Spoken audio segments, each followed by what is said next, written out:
Welcome to February News at 10. Our top headlines tonight. Andy Burnham is set to become the new Labour Prime Minister.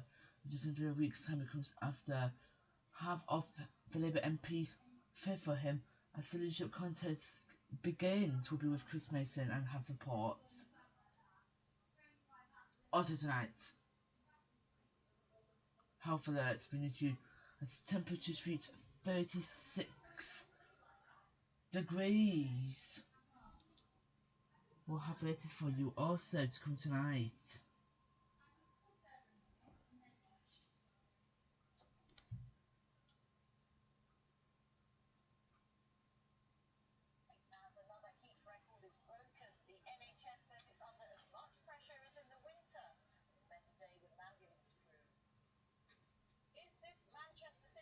Also, we brought up to England's crucial game against Norway. Zinedine Haaland could be the player to defeat England in their quarter-final also tonight. Shocking and sad news as Bonnie Tyler dies at the age of 75.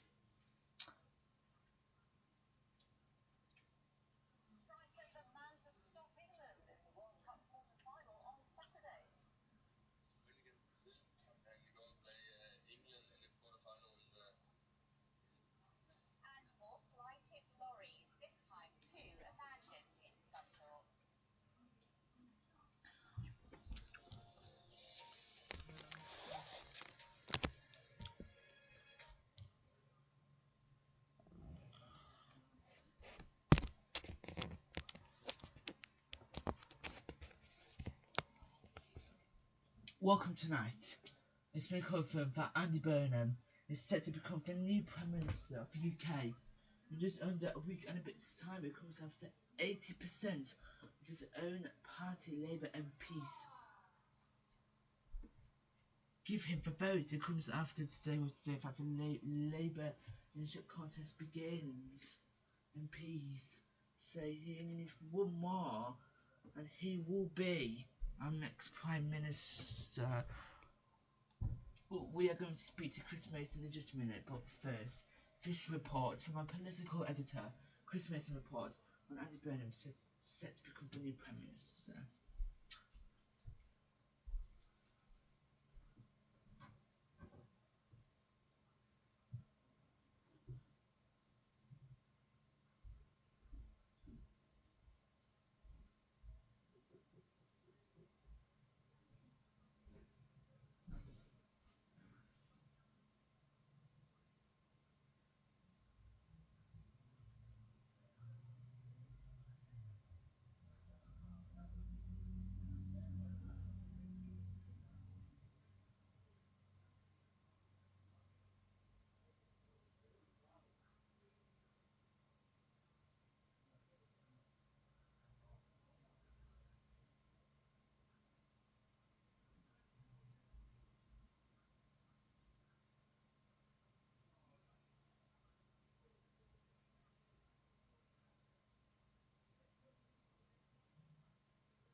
Okay, we will speak with our reporter Chris Mason in just a minute about what's going to happen next, but Andy Burnham is likely to become the next UK Prime Minister.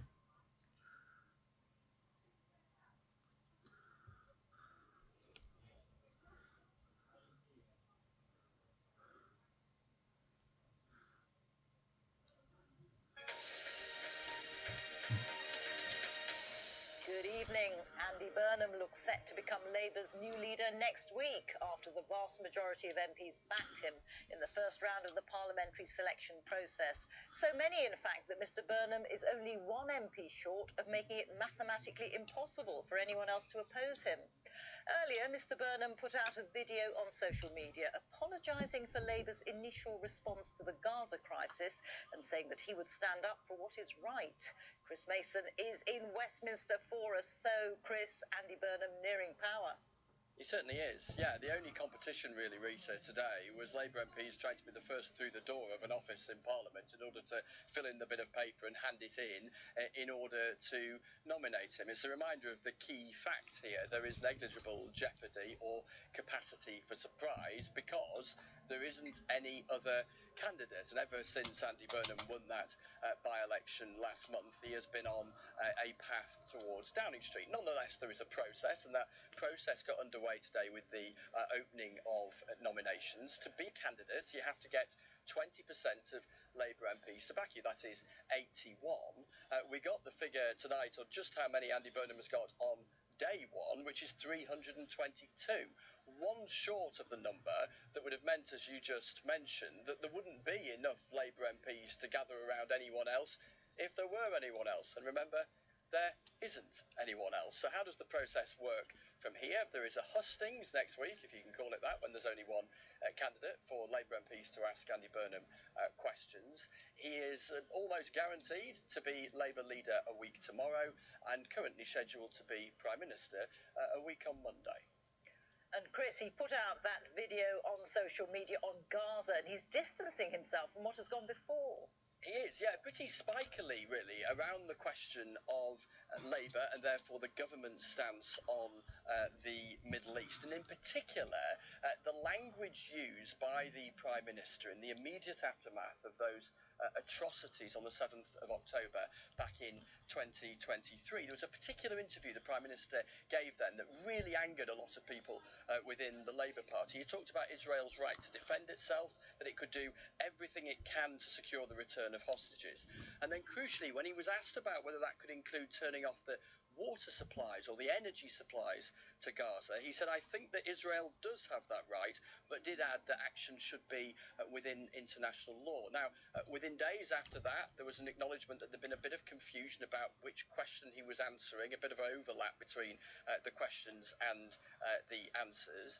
Andy Burnham saying that he acknowledges the huge hurt that that caused, that he's sorry about it. Notably, Rita, he also said there is increasing evidence that war crimes have been committed in Gaza, but it said it was for the international courts rather than for politicians to determine that. So, a shift in tone, a shift in emphasis in terms of how he might approach the Middle East as Prime Minister. The open question, though, is the extent to which it'll be a shift in substance. Chris, thank you very much. Chris Mason there. Temperatures in the UK have topped 30.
the Labour Party pick their new leader and our new Prime Minister? Well, nominations open on July the 9th. That's when MPs can put their names forward. They'll need support from 20% of the Labour grouping in the Commons. That means at least 81 MPs. Then you'll have hustings scheduled for July the 13th, where Labour MPs will get to question those who said they'll run.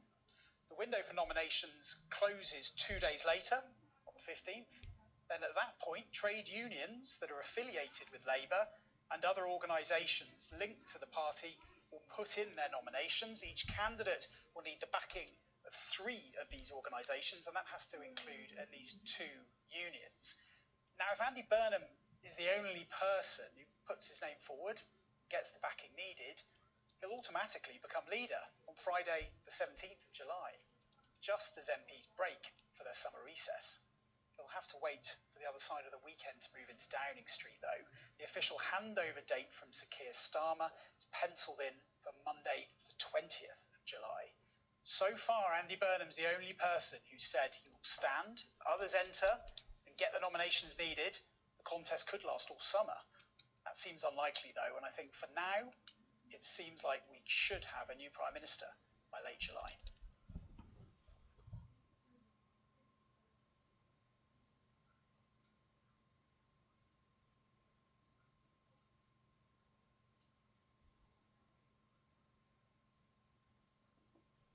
Andy Burnham has received the overwhelming...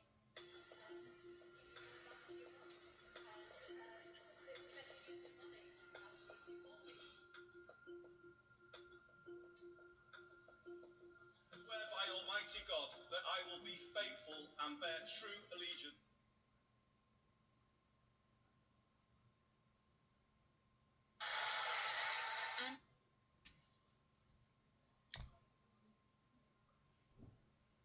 Andy Burnham is Labour's newest MP after he won the Makerfield by-election by a landslide. The seat was vacated by another Labour MP, Josh Simons, to allow the Greater Manchester Mayor a route to Westminster. Sir Keir Starmer announced his resignation after this election, after coming under pressure to quit from his MPs as Labour's popularity plummeted under his leadership. Every decision I've taken has been about putting the country I love first. That is why I will resign as leader of the Labour Party. Andy Burnham is the only Labour MP to throw his hat into the ring for the leadership, after former Armed Forces Minister Al Carnes said yesterday that he would not be launching a bid. This means that rather than a contest, it will be a coronation. Labour MPs are feeling hopeful about their new incoming leader, who has promised to do things differently. So we're all very excited about it, mainly because he's going to bring people together. It's the kind of character that brings people together. I think the public warmed to him as well. He's got an ability to defeat reform, which he displayed in Makerfield. He's also, with his track record as Mayor of Greater Manchester, delivered a huge economic growth there. But opposition politicians say little will change under Andy Burnham. I think the problem isn't Keir Starmer, the problem is the Labour Party, and until they change policies and change direction, I'm afraid the same old mistakes will continue happening, regardless of who's the leader. Whether a Prime Minister is from Makerfield or they're from London, they're not from Scotland. They're not making decisions for Scotland. He will be our 7th Prime Minister in 10 years, so it's got to be about more than just changing the cast list. And voters hope he won't forget about Scotland. I think he could do something that reverses everything that's been good. Nowadays, when he gets in to be Prime Minister, he won't be allowed to do what he says he's going to do. I think he'll be a good Prime Minister. He's been a good Mayor of Manchester. He seems to be quite popular there. I don't know if I actually quite like him for all the comments that he's made about people up in Scotland and what he said about Dundee. I think he's very much in it for his self-glory. What does seem certain is that in a fortnight's time we'll have a new Prime Minister, just 2 years after Labour's landslide general election victory. Now the test for Andy Burnham is whether he can restore trust in politicians and avoid making the same mistakes as his predecessor. Lucy Dunn, STV News.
6, the third heat wave this year sees temperatures top the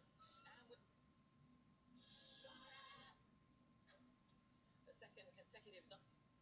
Where the build-up to England's World Cup quarter-final against Norway on Saturday has begun. And a roller coaster match. Karolina Muchova beats Coco Gauff in dramatic style to reach her first Wimbledon final. Also coming up on BBC London at 6:30. Homes overheating in the heat. Right, Chris Mason, let's speak to you. Chris, I'll come back to you. Next tonight, heat alerts have been effective for parts across the UK. So some places have seen temperatures rise to 34, 35 and 36 degrees. Companies saying people have been complaining because fans heating systems have all sold out. It comes after health ambulance services workers are struggling to help people during this heat warming.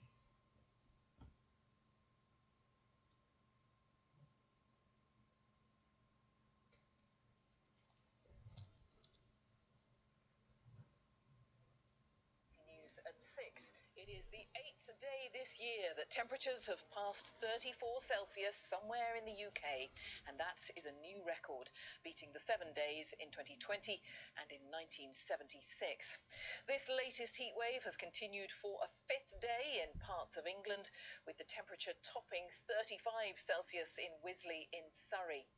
And amber heat health alerts have been issued for 2 more regions, for Yorkshire and North West England. It comes as the English Housing Survey estimates that up to 3 million homes are classed as overheating in hot weather. Here's our housing correspondent, Tara Welsh. I feel like I'm at the end of my tether. Like, our attic bedroom is so hot, so I'm so tired, which makes me nervous about potentially going into labour during the heat waves. The worst thing about the heat wave at the moment is the fact that if you are menopausal and you are having the hot sweats and everything, look, I'm already beginning to drip all down my face. It's just hell. That's the only way I can describe it, is hell. Just some of the experiences of people trying to exist in this hot weather. For the residents on this new build estate in Hertfordshire, trying to keep their homes cool has been made worse by ongoing water supply issues. The estate is supplied by a daily water tank, but residents say the supply runs out by the evening. These houses are new builds, so they're built to hold the heat in. So when we've got like 30 plus temperatures, just baking the house all day and then having, no water to, be able to cool down or anything, or drink mainly, is just, pretty bad. Independent Water Networks said it sympathised with customers affected and said the supply problem was due to issues with water supplied to it by another company. Tower block living brings its own challenges when it comes to the hot weather. Residents in these South East London blocks have had the added complication of having their cladding removed. As you can see, it's quite suffocating in here. We've only been here a short time and the temperature's already making us feel clammy. But it's not just the heat, you feel trapped because you're not able to open the windows. This week, MPs were discussing whether our homes can deal with these heat waves. They said that new builds can get particularly hot, with some reaching internal temperatures of 35.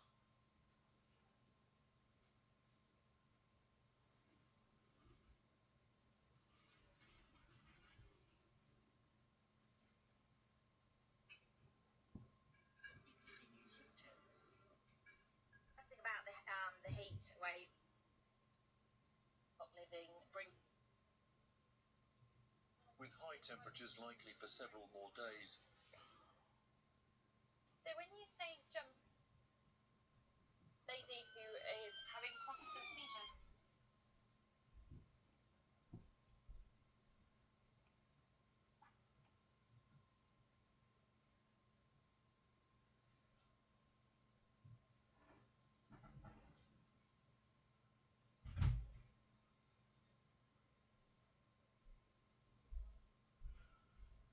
Not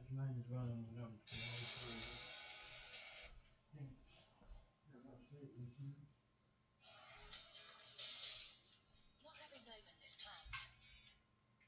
Through the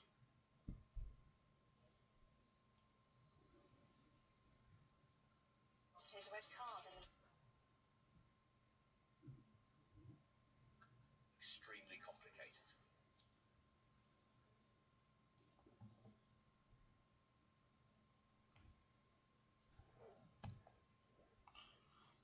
All right, Ben, in Bedfordshire, thank you very much.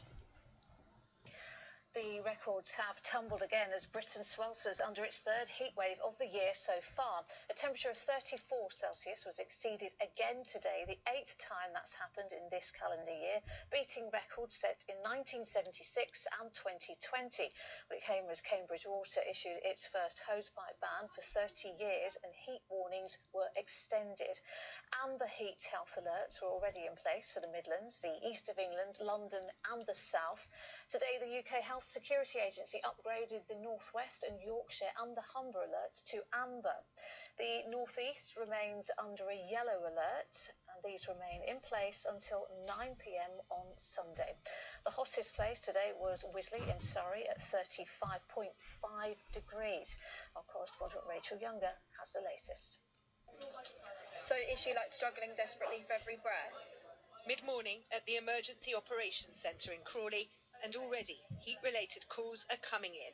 Okay. For the third month running, a heat wave is putting paramedics and call handlers under unseasonal pressure. We are very busy, and over the recent heat wave, we saw something like 4,000 calls a day, which was at times around 30% higher than we would normally expect. Hospitals are under the kind of strain normally felt in winter.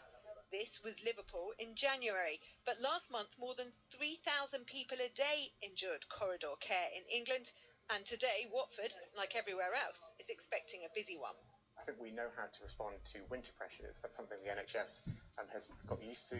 What I think we need more of is confidence about when we have heat pressures come our way. How are we going to respond to that? By late morning, Bristol is sweltering, and this cafe for the over 50s is offering respite from overheated homes. I'm glad I'm the age I am and not the grandchildren having to grow up into it, you know, the problems that are going to come. I'm managing. I don't like to come out in the heat.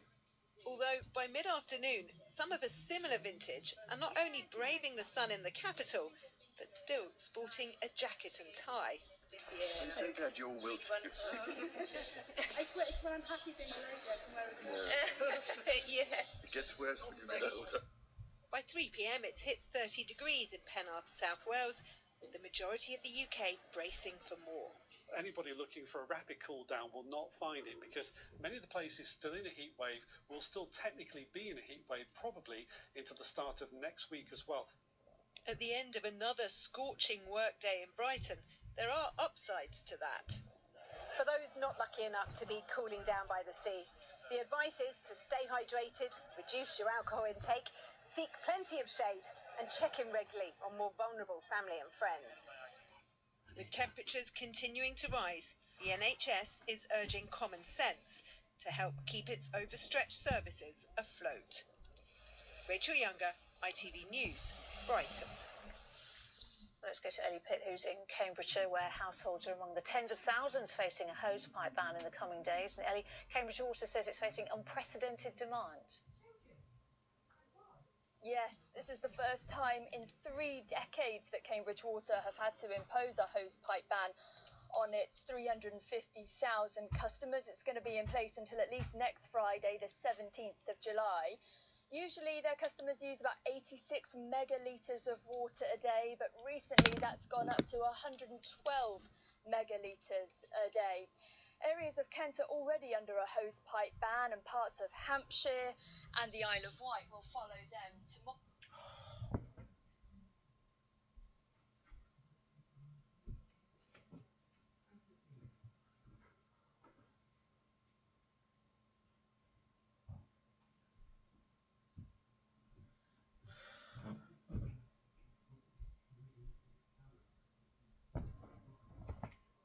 And one next night, some sad and shocking news that Bonnie Tyler has died the age of 76, it's been very poorly for the last couple of months of her life.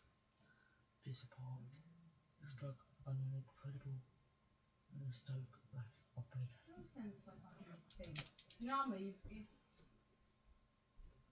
is it the pillow? No, you can't walk the bloody demon walks up there.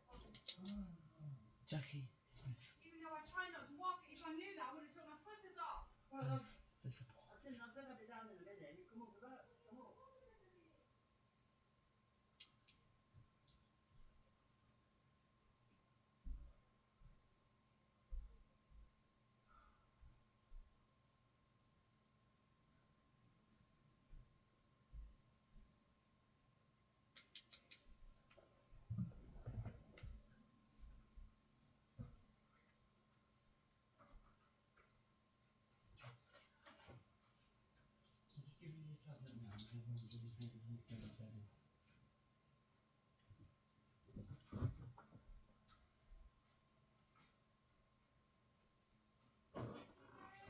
Yeah. Oh yeah, you're drinking straight.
That's okay. I just want to get back to the heatwave.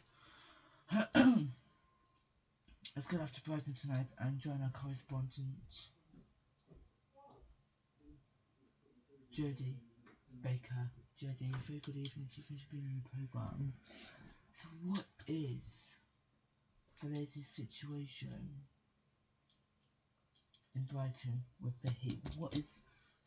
Give us an update. What is the weather, the heat like in Brighton tonight?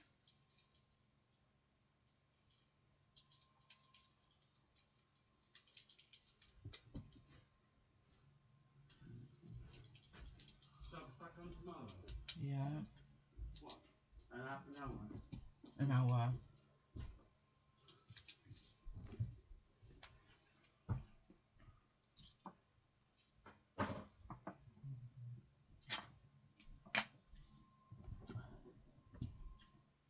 They always say, Jodie, drink water,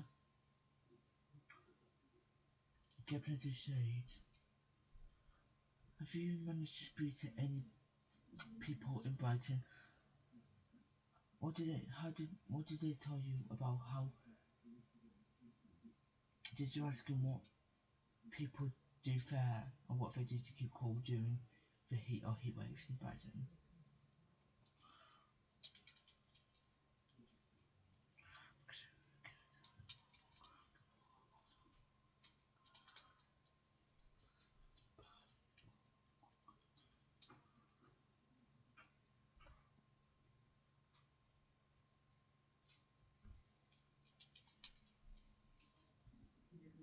It just come off. Oh, hello.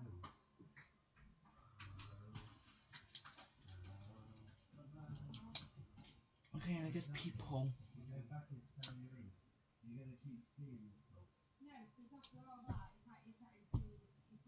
Tell me, Julie, tonight about this host shortage ban, because a lot of water companies have banned that. Why is it that they have to ban Fat Julie tonight?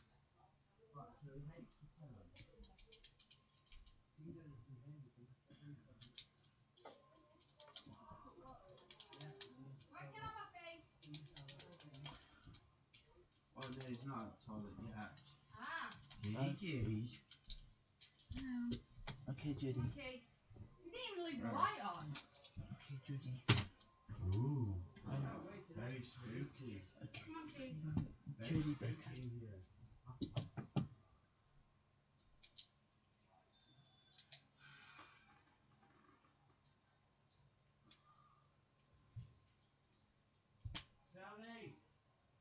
Okay, Judy. I'm here. Thank you. Hang on, babes. Wait a sec. Give me a sec, honey. Next. Our reporter, Spencer Washington, spent the day with a couple of paramedics Oh, God. to see what it's like for him during the heat. Spencer has his report. Well, you had it out. Why didn't you take it with you? What is it? You know the blue sheet thing that is like the Fall down. Yes. Well, make sure you shut the fridge. Come on, babes.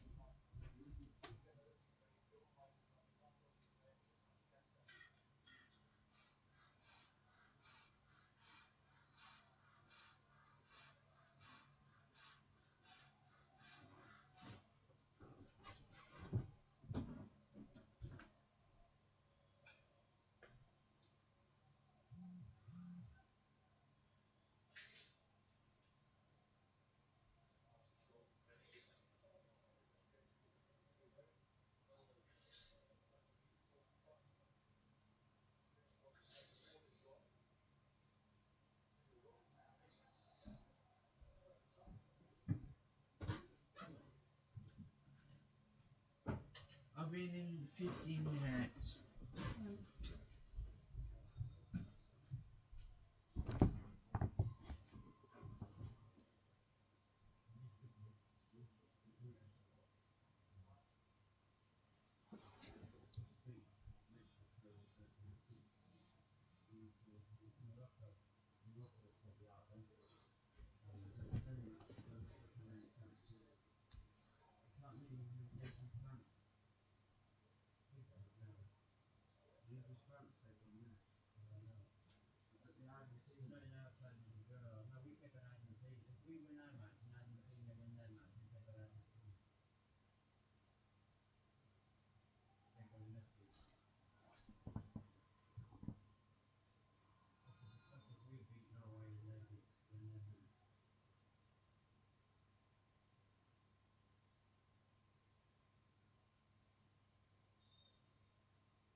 Who's that one that who's the red team again?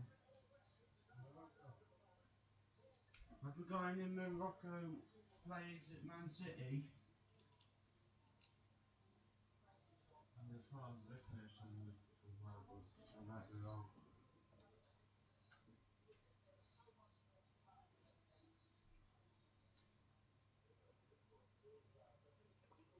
Might as well go have a wing or something.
So England begin preparation for the quarterfinal match against Norway.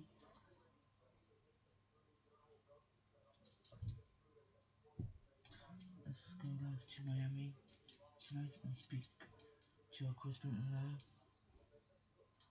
Jonathan is there. Jonathan Smith, good evening. So England are preparing for their quarterfinal against Norway, and they are indeed here tonight to prepare to face Norway on Saturday at 10 PM in Sunset England. Because Kwanzaa England appealed that the card that happened during a 3-2 win against Mexico. They got a response and they could not overturn it, which means Kwanzaa has got too much ban to you. If England, he'll be available and fit if England get to the World Cup final. Eden Haaland and Martin Odegaard both spoken out today. Martin Odegaard was even asked about his teammate Declan Rice. Oli Foster now has his report.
Thank you, Ollie.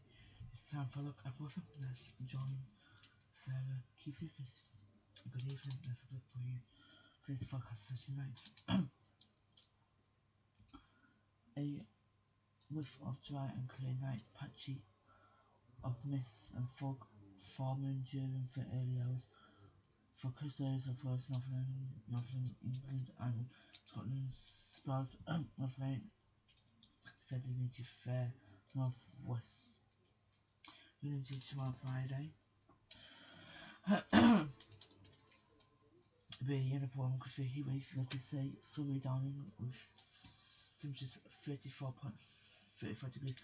Even today it was recorded 35.5 degrees Celsius. Looking at tomorrow, sunny and hot again tomorrow. For mist and fog will linger for coastal areas of Wales and northern. Spells of rain for northwest Scotland. Lower chances of field thundering shower in central parts. The outlook for the weekend Saturday through to Monday. Remarkably remaining hot and sunny over the weekend with risks of rain for Scotland and the odd thundery shower. Northern of or northern east of England feeling colder than recent under a keen easterly breeze, especially along the northern sea coast. Hot in western parts on Monday. Cooler still on the east, sunny for most, but a small risk of thundery showers in the far south.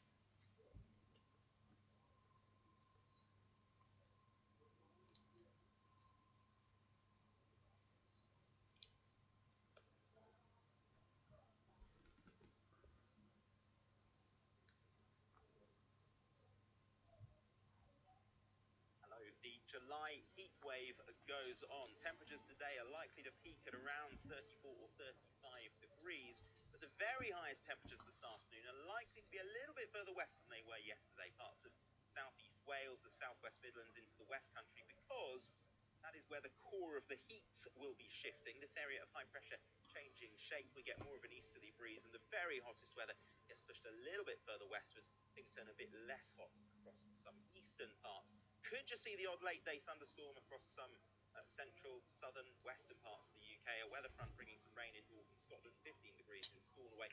Cardiff at 33, Birmingham 34, somewhere in this area. We could well get to 35 degrees through this afternoon. Now into this evening and tonight, still some clouds, some showery rain in northern Scotland. Could be some heavy thundery bursts here. Some cloud also rolling onto some of these eastern coasts.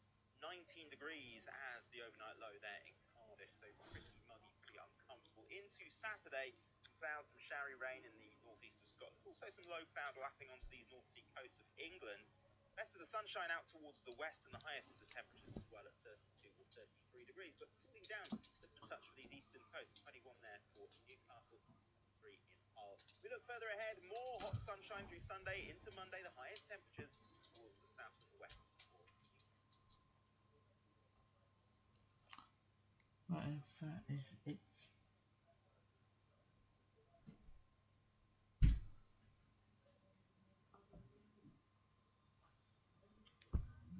Well, that's it for me for late team. Thank you to Sir Keith Lucas. Thank you to our reporters. So we didn't get through episodes. Well, I am back with the BBC News at 1 at I'm back tomorrow. BBC News at 1 at about 1:10, and I'll see you then. For myself a hot team, have a great evening and stay safe in the heat. Bye bye. Good evening. Take care.